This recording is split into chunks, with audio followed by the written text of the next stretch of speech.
প্রিয় শিক্ষার্থীবৃন্দ, কেমন আছো সবাই? আশা করি সবাই ভালো আছো। দীর্ঘ প্রতীক্ষার পর আমি নাদিম মোহাম্মদ নাদিম টিউটোরিয়াল পক্ষ থেকে তোমাদের সবাইকে স্বাগত জানাচ্ছি।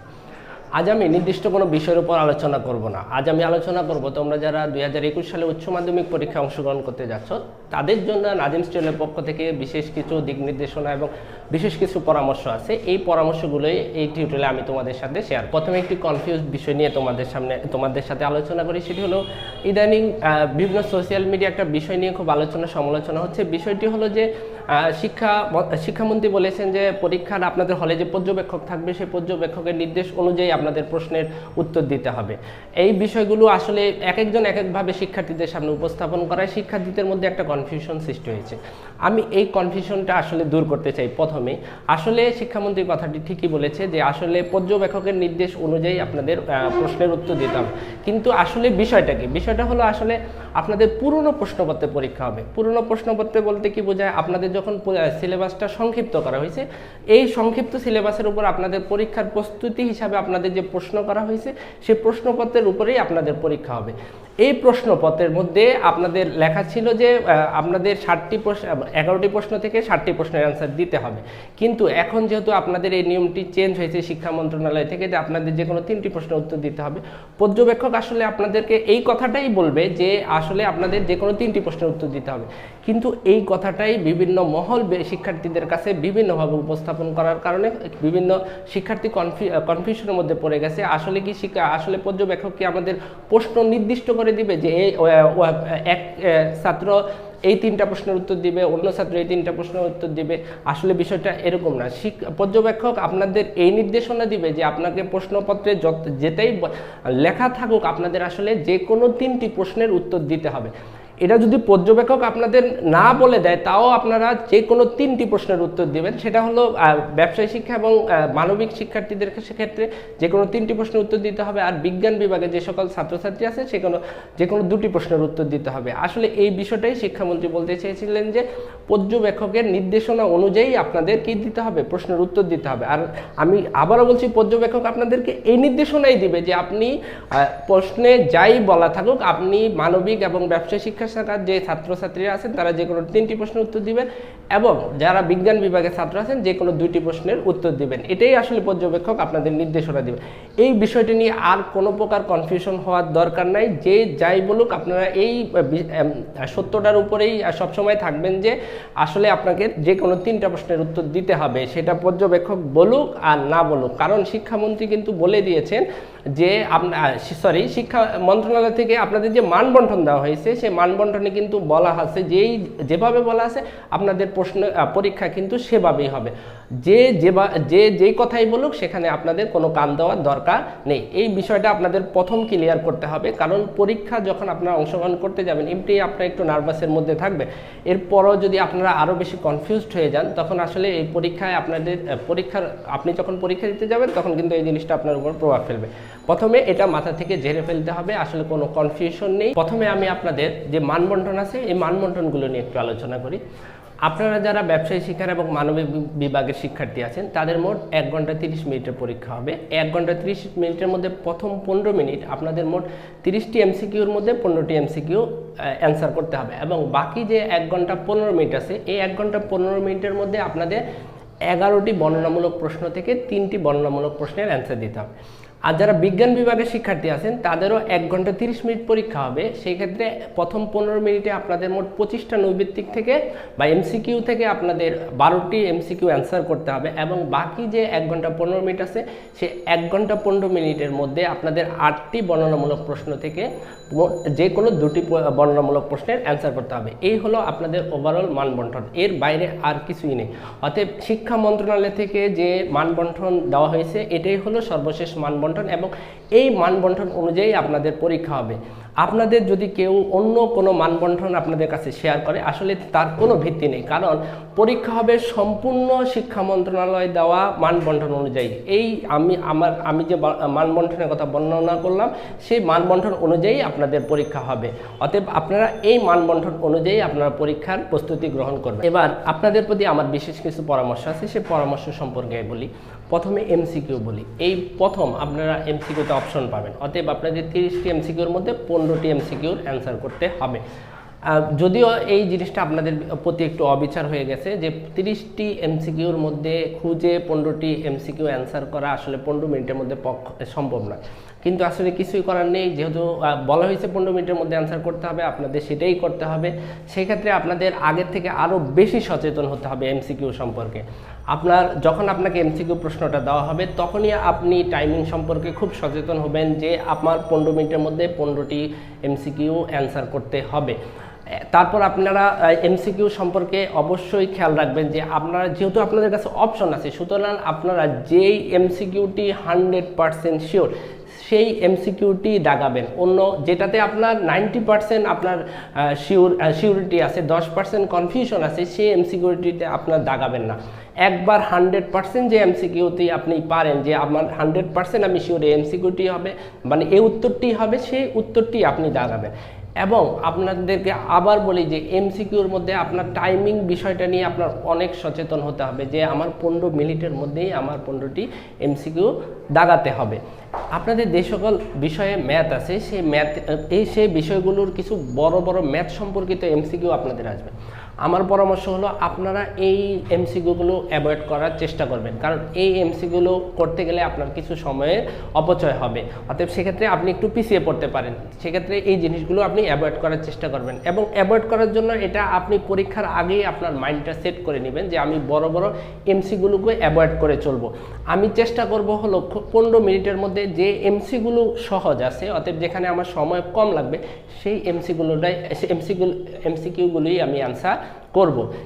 আবারও বলি যে এমসিকিউর মধ্যে আপনার টাইমিং নিয়ে খুব সচেতন হতে হবে যে আপনার 15 মিনিট পর আপনার পর্যবেক্ষক কিন্তু আপনাকে 1 মিনিটও আর একটি এমসিকিউ দাগাতে দিবে না। অর্থাৎ 15 মিনিটের মধ্যে যেন আপনি 15টি নৈবিত্তিক অ্যান্সার করতে পারেন। প্রশ্নপত্র পাওয়ার পর এই বিষয়টা আপনার মাথায় সেট করে নেবেন যে আমার 15টি নৈবিত্তিক 15 মিনিটের মধ্যে দাগাতে হবে। সেক্ষেত্রে আমি আশা করি আপনাদের যে 15টি নৈবিত্তিক অ্যান্সার করা খুব সহজ হয়ে যাবে।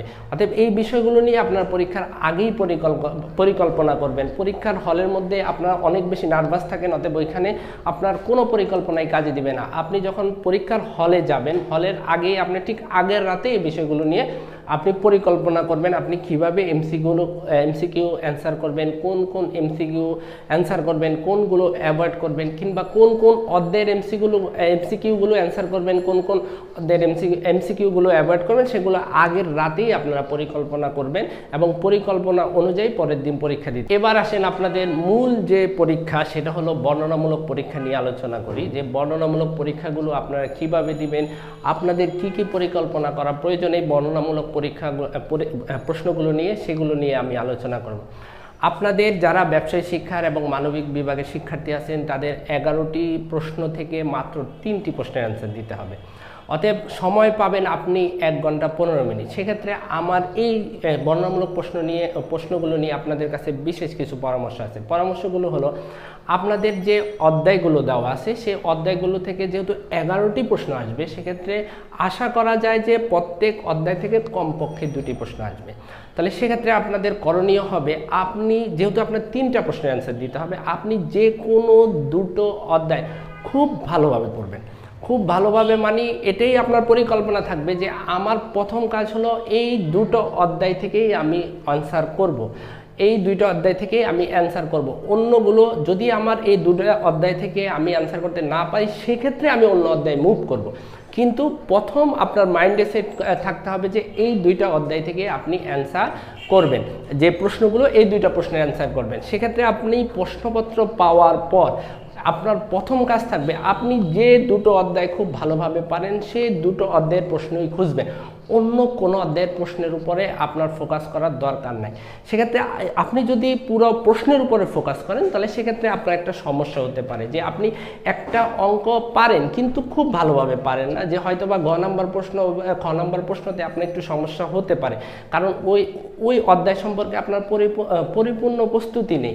সুতরাং আপনি প্রথম লাইন বা ক খ প্রশ্ন দেখে মনে করলেন যে আমি অঙ্কটা পারবো বা প্রশ্নটি পারবো, সেক্ষেত্রে আপনি মানে প্রশ্ন দিতে যে দেখলেন যে আপনি পুরো প্রশ্নটা ভালোভাবে পাচ্ছেন না, এরকম একটা সমস্যা আপনার হতে পারে। সেক্ষেত্রে আপনার প্রথম করণীয় হলো আপনি যে দুটো অধ্যায় খুব ভালোভাবে পড়েছেন, আপনি 11টা প্রশ্নের মধ্যে সেই দুটো অধ্যায় আগে খুঁজবেন এবং সেই দুটো অধ্যায় থেকেই আপনার প্রথম অ্যান্সার করার মানসিকতা রাখতে হবে। এরপরে এই দুটো অধ্যায় থেকে যদি আপনি প্রশ্ন না পারেন, সেক্ষেত্রে আপনি অন্য অধ্যায়গুলোতে যেতে পারেন। এটাই হইতে হবে আপনার পরিকল্পনা। মানে আমার পক্ষ থেকে এটাই হলো আপনাদের প্রতি পরামর্শ। সেক্ষেত্রে আপনাদের পরীক্ষায় প্রশ্নগুলো অ্যান্সার করা খুব সহজ হয়ে যাবে এবং আপনারা খুব ভালোভাবে প্রশ্নগুলো অ্যান্সার করতে পারেন। এই কথা মনে রাখবেন যে পরীক্ষার মধ্যে কিন্তু আমরা নর্মালের চেয়ে অনেক বেশি নার্ভাস থাকি। অতএব আপনি প্রশ্ন যখন 11টা দেখবেন তখন আপনার ভিতরে অনেক নার্ভাসনেস কাজ করবে যে আসলে আমি এটা দিব না এটা দিব, এই 4 নাম্বার দিব না 5 নাম্বার দিব, এটা পারি এগুলোর মধ্যে আপনার একটা নার্ভাসনেস সৃষ্টি হয়ে যাবে। অতএব এটা যেন না হয়, সেক্ষেত্রে আপনি পরীক্ষার আগের রাতেই মাইন্ডসেট করে রাখবেন যে দুটো অধ্যায় আপনি ভালোভাবে প্রস্তুতি নিয়েছেন, সেই দুটো অধ্যায় থেকে আপনি প্রশ্ন খুঁজবেন এবং সেই দুটো অধ্যায় থেকে আপনি প্রশ্ন অ্যান্সার করার চেষ্টা করবেন। অন্য কোনো অধ্যায়ের প্রশ্নের ফোকাস দেওয়ার কোনো দরকার নেই। সেক্ষেত্রে আপনার কোনো প্রকার নার্ভাসনেস কাজ করবে না, আপনার মধ্যে কোনো প্রকার কনফিউশন সৃষ্টি হবে না। সেক্ষেত্রে আপনার প্রশ্নটা আপনি যেহেতু দুটো অধ্যায় খুব ভালোভাবে পারেন, তাহলে অবশ্যই ওই দুইটা অধ্যায় থেকে আপনি প্রশ্নগুলো ভালোভাবে অ্যান্সার করতে পারবেন এবং নির্দিষ্ট সময়ের মধ্যে অ্যান্সার করতে পারবেন। এই জিনিসটা আপনি কি করবেন, পরীক্ষার আগের দিন রাতে বা এখন থেকেই পরিকল্পনা গ্রহণ করবেন যে আমি যে কোনো দুটো অধ্যায় খুব ভালোভাবে পড়বো। যেহেতু দুটো অধ্যায় থেকে 4টা প্রশ্ন আসার সম্ভাবনা আছে, সেক্ষেত্রে আমি যে কোনো 3টা প্রশ্নের অ্যান্সার দিব। এটা আপনি এখন থেকে পরিকল্পনা করবেন এবং এখন থেকে পরিকল্পনা করার পরও এবং শেষ পরীক্ষার আগের রাতেও আপনি পরিকল্পনা করবেন যে আমি এই দুটো প্রশ্নই আগে দেখব। মানে প্রশ্ন পাওয়ার পর, আমি আবার বলি, যে দুটো অধ্যায় আপনি ভালোভাবে পড়েছেন, প্রশ্ন পাওয়ার পর অন্য কোনো অধ্যায়ের উপর ফোকাস না দিয়ে ওই অধ্যায়ের প্রশ্নগুলোই খুঁজবেন যে আসলে এই অধ্যায়ের প্রশ্নগুলো কোথায় আছে, আমি সেই অধ্যায়ের প্রশ্নগুলোই অ্যান্সার করব। সেক্ষেত্রে আমি আশা করি আপনাদের প্রশ্নের উত্তর করাটা অনেক বেশি সহজ হবে, আপনাদের মধ্যে কোনো প্রকার কনফিউশনের সৃষ্টি হবে না এবং আপনি 1 ঘন্টা 15 মিনিটের মধ্যেই 3টা প্রশ্নে খুব ভালোভাবে অ্যান্সার করতে পারবেন। আর যে বিষয়গুলোতে ম্যাথ আছে সেই বিষয়গুলোতে আমার এই পরামর্শটা আরও বেশি কার্যকরী। কারণ আপনি যদি সব অধ্যায়ের ম্যাথ করতে যান তাহলে আপনি, এমন না যে আপনি সব অধ্যায় করবেন না, আপনি অবশ্যই সব অধ্যায়ের উপর প্রস্তুতি নেবেন, কিন্তু দুটো অধ্যায়ের উপর অনেক বেশি প্রস্তুতি নেবেন যেন এই দুটো অধ্যায়ে আপনি বেশি মানে খুব ভালোভাবে প্রশ্নটা অ্যান্সার করতে পারেন। অতএব লাস্ট হলো, আপনি যখন পরীক্ষার হলে যাবেন, পরীক্ষার আগের দিন পরিকল্পনা করবেন আপনি কিভাবে এমসিকিউ দিবেন, আপনি কিভাবে বর্ণনামূলক প্রশ্ন নেবেন। এই পরিকল্পনাগুলো কিন্তু আপনার ঠিক আগের রাতেই করতে হবে। এবং এভাবে যদি, আমি আশা করি আপনি যদি এভাবে পরীক্ষায় অংশগ্রহণ করেন, আপনার সফলতা অনেক অন্যান্য ছাত্রছাত্রীদের থেকে অনেক বেশি থাকবে বা আপনি অনেক বেশি এগিয়ে থাকবেন। সর্বশেষ কিছু কথা বলে আমি আমার টিউটোরিয়ালটি শেষ করছি। আসলে দেখেন, আপনারা যে পরীক্ষা অংশগ্রহণ করতে যাচ্ছেন, এই পরীক্ষার সফলতা 50% নির্ভর করে আসলে আপনি কি পারেন, আর বাকি 50% নির্ভর করে আসলে আপনি কিভাবে পরীক্ষায় অংশগ্রহণ করেছেন। মানে বিষয়টা হলো 50% আপনার নির্ভর করবে আপনার মেধার উপরে, আর 50% নির্ভর করবে আপনার পরিকল্পনার উপরে। আপনি পরীক্ষা সম্পর্কে কী ধরনের পরিকল্পনা গ্রহণ করেছেন, এই পরিকল্পনার উপরেই আপনার 50% সফলতা নির্ভর করে।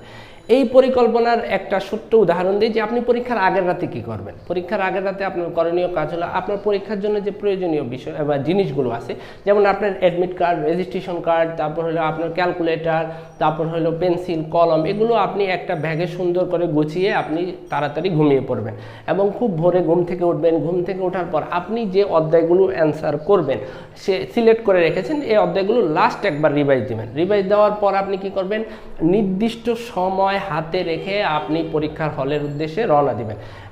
পরীক্ষার হলে যাওয়ার পর আপনি হলের যে এনভায়রনমেন্টটা বা পরিবেশটা আছে, সেই পরিবেশের সাথে নিজেকে আগে মানে আধা ঘন্টা আগে যেয়ে আপনি খাপ খাওয়ানোর চেষ্টা করবেন এবং আপনি যখন এরপরে বলা হয় যে আরেকটা পরিকল্পনা সম্পর্কে বলি, আপনি যখন প্রশ্ন পাবেন, আপনার হাতে যখন প্রশ্ন পাবেন, সেই প্রশ্ন পাওয়ার পর আপনার করণীয় কাজটা কি? প্রশ্ন পাওয়ার পরেই আপনি প্রথম একটা প্রশ্ন দেখলেন সেটাই কি আপনি লেখা শুরু করলেন? আসলে না, এটা আসলে আপনাদের পরিকল্পনার মধ্যে থাকা উচিত নয়। হ্যাঁ, যারা মানে জ্ঞানী আছে, বুদ্ধিজীবী আছে, বা যারা হলো শিক্ষাবিদ আছে, তারা বলে যে আপনি যখন প্রশ্ন পাবেন সেক্ষেত্রে আপনার প্রথম কাজ হলো আপনি পুরো প্রশ্নটা ভালোভাবে আগে পড়বেন। পড়ার পর আপনি কোন কোন প্রশ্নগুলোর অ্যান্সার করবেন সেই প্রশ্নগুলো আগে সিলেক্ট করবেন। এই সিলেক্ট করার পর আপনি তারপর লেখা শুরু করবেন। এবং বলা হয় যে আপনি যে প্রশ্নটা সবচেয়ে বেশি ভালো পারেন, অতএব খুব ভালো পারেন, সেই প্রশ্নটাই আপনি সবার আগে অ্যান্সার করবেন। কারণ আপনি যখন আপনার খাতার মধ্যে যখন প্রথম প্রশ্নটা দেখা হবে যে আপনি খুব ভালোভাবে লিখেছেন, অর্থাৎ এই আপনার যে পরীক্ষক আপনার খাতা দেখবে, সেই পরীক্ষকের আপনার সম্পর্কে একটা পজিটিভ ধারণা তৈরি হবে। কিন্তু আপনি প্রথম প্রশ্নটা একটু খারাপভাবে লিখলেন, একটু কাটাছিড়া করলেন, তাহলে সেক্ষেত্রে কি হবে? পরীক্ষকের আপনার প্রতি একটা নেগেটিভ ধারণা এসে যাবে। সেক্ষেত্রে এই যে পজিটিভ এবং নেগেটিভ ধারণা কিন্তু পরীক্ষক আপনাকে যে নাম্বার দিবে সেই নাম্বারের উপরে প্রভাব ফেলবে। অতএব এই জিনিসগুলো আপনার খুব ভালোভাবে খেয়াল করতে হবে। তাহলে আশা করি যে এই বিষয়গুলো আপনারা মেনে চলবেন। আমার পরামর্শগুলো আপনাকে, যে পরামর্শগুলো আমি দিয়েছি সেই পরামর্শগুলো মেনে চলবেন। অতএব আগামী 2 তারিখ থেকে আপনাদের পরীক্ষা শুরু হতে যাচ্ছে, বহুল প্রতীক্ষিত পরীক্ষা। করোনার কারণে অনেক দিন আপনাদের পরীক্ষা কোনো মানে নিশ্চয়তা ছিল না, এবং শেষে আপনাদের পরীক্ষা 2 তারিখ থেকে শুরু হচ্ছে। আশা করি সবাই খুব ভালো রেজাল্ট করবেন এবং সবাই ভালোভাবে প্রস্তুতি গ্রহণ করবেন, প্রস্তুতি অনুসারে, এবং একটি ভালো রেজাল্ট নিয়ে আপনারা পরীক্ষা শেষ করবেন। তাহলে সবাই ভালো থাকবেন। অন্য একটা টিউটোরিয়ালে আপনাদের সবার সাথে আমার আবার